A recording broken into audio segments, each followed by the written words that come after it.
Josué, capítulo 15. As terras da tribo de Judá. As terras distribuídas à tribo de Judá, clã por clã, estendiam-se para o sul até a fronteira com Edom, até o deserto de Zim, no extremo sul. Sua fronteira sul começava na porta de terra do extremo sul do Mar Salgado, passava pelo sul da subida de Acrabim, prosseguia até Zim, e daí até o sul de Cades-Barneia. Depois passava por Eziron, indo até Adar, e fazia uma curva em direção a Carca. Dali continuava até Azimon, indo até o ribeiro do Egito e terminando no mar. Essa era a fronteira sul deles. A fronteira oriental era o Mar Salgado, até o Foz do Jordão. A fronteira norte começava na Enseada, na Foz do Jordão, subia até Bet-Ogla e passava ao norte de Bet-Arabá, até a pedra de Boã, filho de Ruben. A fronteira subia então do vale de Acor até Debir e virava para o norte, na direção de Gilgal, que fica defronte da subida de Adumim, ao sul do ribeiro. Passava pelas águas de En-Semes, indo até En-Rogel. Depois subia pelo vale de Ben-Hinom, ao longo da encosta sul da cidade dos Jebuseus, isto é, Jerusalém. Dali subia até o alto da montanha, a oeste do vale de Inom, no lado norte do vale de Refaim. Do alto da montanha, a fronteira prosseguia para o norte de Neftoa. Ia para as cidades do Monte Efron e descia na direção de Baalá, que é Kiriat-Jearim. De Baalá fazia uma curva em direção a oeste, até o Monte Seir. Prosseguia pela encosta norte do Monte Jearim, isto é, Quesalon. Em seguida continuava descendo até Bet-Semes e passava por Tímina. Depois ia para a encosta norte de Ecrom, virava na direção de Sicrom, continuava até o Monte Baalá e chegava a Jabneel, terminando no mar. A fronteira ocidental era o litoral do Mar Grande. Eram essas as fronteiras que demarcavam Judá por todos os lados, de acordo com seus clãs. Conforme a ordem dada pelo Senhor, Josué deu a Calebe, filho de Jefoné, uma porção da terra em Judá, que foi Kiriat-Arba, isto é, Hebrom. Arba era antepassado de Enaque. Calebe expulsou de Hebrom os 3 Enaquins, Sesai, Aimã e Talmai, descendentes de Enaque. Dali avançou contra o povo de Debir, anteriormente chamado de Kiriat-Sefer, e Calebe disse: Darei minha filha Áquisa por mulher ao homem que atacar e conquistar Kiriat-Sefer. Otoniel, filho de Kenaz, irmão de Calebe, a conquistou, e Calebe lhe deu sua filha Áquisa por mulher. Quando Áquisa foi viver com Otoniel, ela o pressionou para que pedisse um campo ao pai dela. Assim que ela desceu do jumento, perguntou-lhe Calebe: O que você quer? Quero um presente, respondeu ela. Já que me deu terras no Neguebe, dê-me também fontes de água. Então Calebe lhe deu as fontes superiores e as inferiores. Esta é a herança da tribo de Judá, clã por clã. As cidades que ficavam no extremo sul da tribo de Judá, no Neguebe, na direção da fronteira de Edom, eram Cabzeel, Éder, Jagur, Quiná, Dimona, Adada, Quedes, Azor, Itnã, Zif, Telém, Bealote, Azor Adata, Quiriote Eziron, que é Azor, Amã, Sema, Moladá, Azargada, Esmon, Bet-Pelete, Azar-Sual, Berseba, Biziotiã, Baalá, Lim, Azem, Eltolate, Quesil, Ormá, Ziclag, Madmana, Sanzana, Lebaote, Silim, Aim e Rimon. Eram 29 cidades com seus povoados. Nacefelá, Estaol, Zorá, Asná, Zanoa, Enganim, Tapuá, Enã, Jarmute, Adulão, Socó, Azeca, Saaraim, Aditaim e Gederá, ou Gederotaim. Eram 14 cidades com seus povoados. Zenã, Adasa, Migdal-Gade, Dileã, Mispá, Jocteel, Laques, Bozicate, Eglon, Cabom, Lamás, Quitlis, Gederote, Bet-Dagon, Naamá e Maquedá. Eram 16 cidades com seus povoados. Ibna, Eter, Azã, Iftá, Asná, Nezib, Keila, Aquizib e Maressa. Eram 9 cidades com seus povoados. Ecrom com suas vilas e seus povoados, de Ecrom até o mar, todas as cidades nas proximidades de Asdod, com seus povoados. Asdodes com suas vilas e seus povoados, e Gaza com suas vilas e seus povoados, até o ribeiro do Egito, e o litoral do Mar Grande.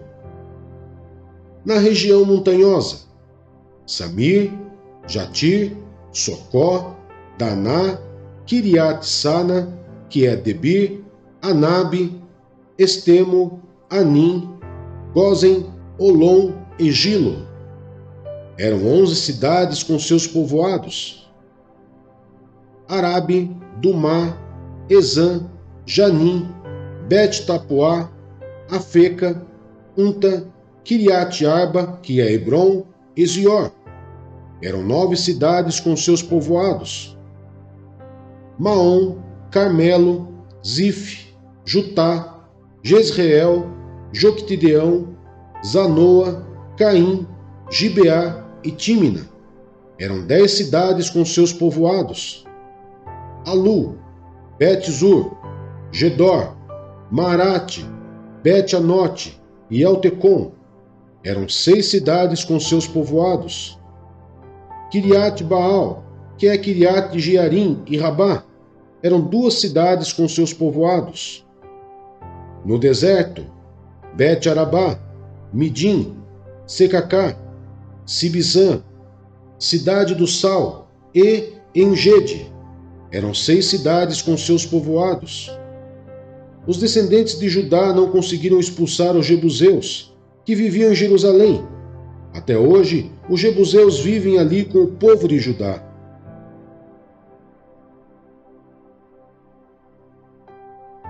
Salmos 147. Aleluia! Como é bom cantar louvores ao nosso Deus! Como é agradável e próprio louvá-lo!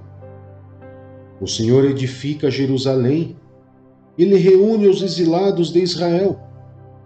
Só Ele cura os de coração quebrantado e cuida das suas feridas. Ele determina o número de estrelas e chama cada uma pelo nome. Grande é o nosso soberano e tremendo é o seu poder.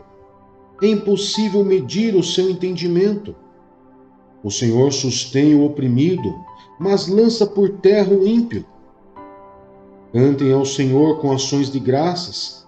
Ao som de harpa, façam música para o nosso Deus. Ele cobre o céu de nuvem, concede chuvas à terra e faz crescer a relva nas colinas. Ele dá alimento aos animais e aos filhotes dos corvos, quando gritam de fome. Não é a força do cavalo que lhe dá satisfação, nem a agilidade do homem que lhe agrada. O Senhor se agrada dos que o temem, dos que colocam sua esperança no seu amor leal. Exalte o Senhor, ó Jerusalém. Louve o seu Deus, ó Sião, pois ele reforçou as trancas de suas portas e abençoou o seu povo que lá habita. É ele que mantém as suas fronteiras em segurança e que as supre do melhor do trigo. Ele envia sua ordem à terra e sua palavra corre veloz. Faz cair a neve como lã e espalha a geada como cinza. Faz cair o gelo como se fosse pedra. Quem pode suportar o seu frio? Ele envia a sua palavra e o gelo derrete. Envia o seu sopro e as águas tornam a correr. Ele revela a sua palavra a Jacó e os seus decretos e ordenanças a Israel. Ele não fez isso a nenhuma outra nação. Todas as outras desconhecem as suas ordenanças. Aleluia!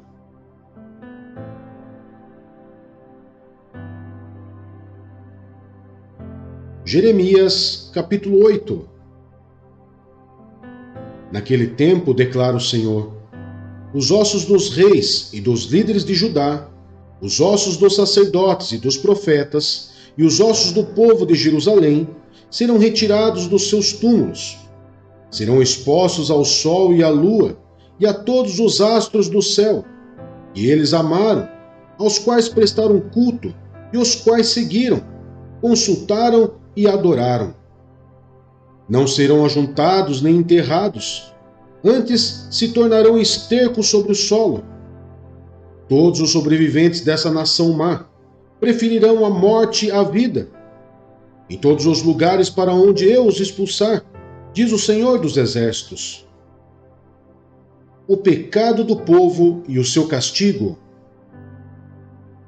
Diga a eles, assim diz o Senhor, quando os homens caem, não se levantam mais? Quando alguém se desvia do caminho, não retorna a ele? Por que será então que este povo se desviou?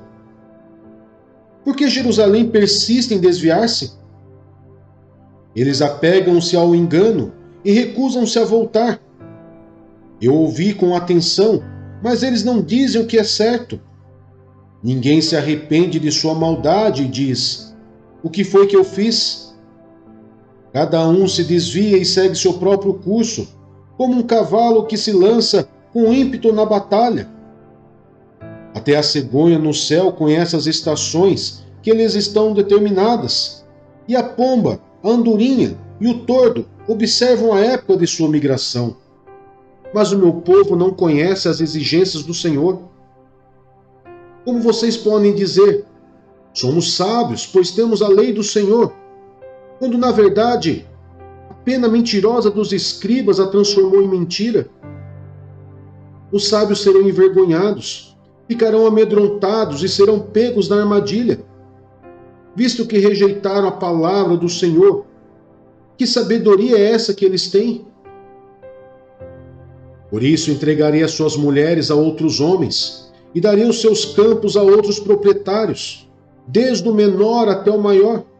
Todos são gananciosos, tanto os sacerdotes como os profetas, todos praticam a falsidade. Eles tratam da ferida do meu povo como se ela não fosse grave. Paz, paz, dizem, quando não há paz alguma. Ficaram eles envergonhados de sua conduta detestável? Não, eles não sentem vergonha, nem mesmo sabem corar.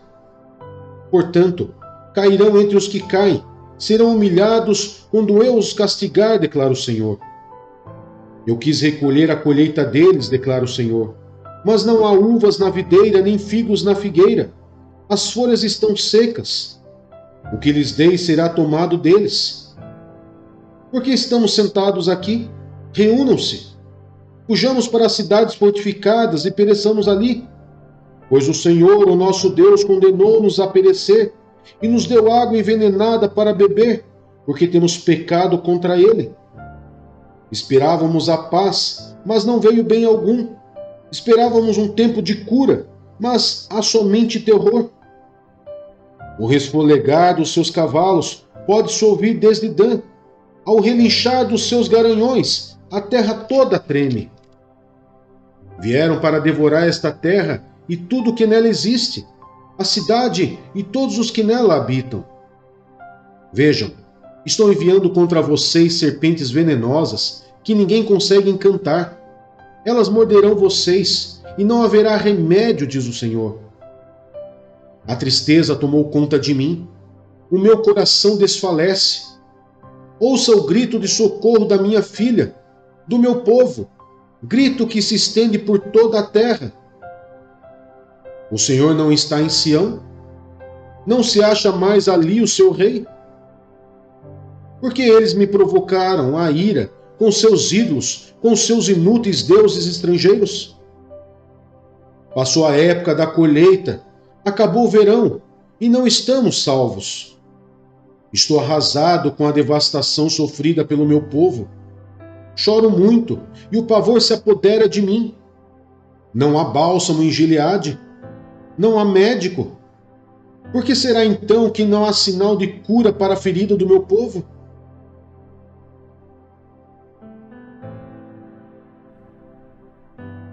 Mateus, capítulo 22. A parábola do banquete de casamento. Jesus lhes falou novamente por parábolas, dizendo: O reino dos céus é como um rei que preparou um banquete de casamento para seu filho. Enviou seus servos aos que tinham sido convidados para o banquete, dizendo-lhes que viessem, mas eles não quiseram vir. De novo, enviou outros servos e disse: Digam aos que foram convidados, que preparei meu banquete. Meus bois e meus novilhos gordos foram abatidos, e tudo está preparado. Venho para o banquete de casamento. Mas eles não lhes deram atenção e saíram, um para o seu campo, outro para os seus negócios. Os restantes agarraram os servos, maltrataram-nos e os mataram. O rei ficou irado, e enviando seu exército, destruiu aqueles assassinos e queimou a cidade deles. Então disse a seus servos: O banquete de casamento está pronto, mas os meus convidados não eram dignos. Vá às esquinas e convidem para o banquete todos os que vocês encontrarem. Então os servos saíram para as ruas e reuniram todas as pessoas que puderam encontrar, gente boa e gente má, e a sala do banquete de casamento ficou cheia de convidados. Mas quando o rei entrou para ver os convidados, notou ali um homem que não estava usando veste nupcial. E lhe perguntou: Amigo, como você entrou aqui sem veste nupcial? O homem emudeceu. Então o rei disse aos que serviam: Amarrem-lhe as mãos e os pés, e lancem-no para fora, nas trevas. Ali haverá choro e ranger de dentes. Pois muitos são chamados, mas poucos são escolhidos. O pagamento de imposto a César. Então os fariseus saíram e começaram a planejar um meio de enredá-lo em suas próprias palavras. Enviaram-lhe seus discípulos junto com os herodianos, e lhe disseram: Mestre, sabemos que és íntegro e que ensinas o caminho de Deus conforme a verdade. Tu não te deixas influenciar por ninguém, porque não te prendes à aparência dos homens. Dize-nos, pois, qual é a sua opinião? É certo pagar imposto a César ou não? Mas Jesus, percebendo a má intenção deles, perguntou: Hipócritas, por que vocês estão me pondo à prova? Mostrem-me a moeda usada para pagar o imposto. Eles lhes mostraram um denário, e ele lhes perguntou: De quem é esta imagem e esta inscrição? De César, responderam eles. E ele lhes disse: Então, deem a César o que é de César e a Deus o que é de Deus. Ao ouvirem isso, eles ficaram admirados e, deixando-o, retiraram-se. A realidade da ressurreição. Naquele mesmo dia, os saduceus, que dizem que não há ressurreição, aproximaram-se dele com a seguinte questão: Mestre, Moisés diz que se um homem morrer sem deixar filhos, seu irmão deverá casar-se com a viúva e dar-lhe descendência. Entre nós havia 7 irmãos. O primeiro casou-se e morreu. Como não teve filhos, deixou a mulher para seu irmão. A mesma coisa aconteceu com o segundo, com o terceiro, até o 7º. Finalmente, depois de todos, morreu a mulher. Pois bem, na ressurreição, de qual dos 7 ele será esposa, visto que todos foram casados com ela? Jesus respondeu: Vocês estão enganados porque não conhecem as Escrituras, nem o poder de Deus. Na ressurreição, as pessoas não se casam, nem são dadas em casamento, mas são como os anjos no céu. E quanto à ressurreição dos mortos, vocês não leram o que Deus lhes disse? Eu sou o Deus de Abraão, o Deus de Isaque e o Deus de Jacó. Ele não é Deus de mortos, mas de vivos. Ouvindo isso, a multidão ficou admirada com o seu ensino. O maior mandamento. Ao ouvirem dizer que Jesus havia deixado os saduceus sem resposta, os fariseus se reuniram. Um deles, perito na lei, o pôs à prova com esta pergunta: Mestre, qual é o maior mandamento da lei? Respondeu Jesus: Ame o Senhor, o seu Deus, de todo o seu coração, de toda a sua alma e de todo o seu entendimento. Esse é o primeiro e maior mandamento, e o segundo é semelhante a ele: ame o seu próximo como a si mesmo. Desses 2 mandamentos dependem toda a lei e os profetas. O Cristo é Senhor de Davi. Estando os fariseus reunidos, Jesus lhes perguntou: O que vocês pensam a respeito do Cristo? De quem ele é filho? É filho de Davi, responderam eles. Ele lhes disse: Então, como é que Davi, falando pelo Espírito, o chama Senhor? Pois ele afirma: O Senhor disse a meu Senhor: Senta-te à minha direita, até que eu ponha os teus inimigos debaixo de teus pés. Se, pois, Davi o chama Senhor, como pode ser ele seu filho? Ninguém conseguia responder-lhe uma palavra, e daquele dia em diante ninguém jamais se atreveu a lhe fazer perguntas.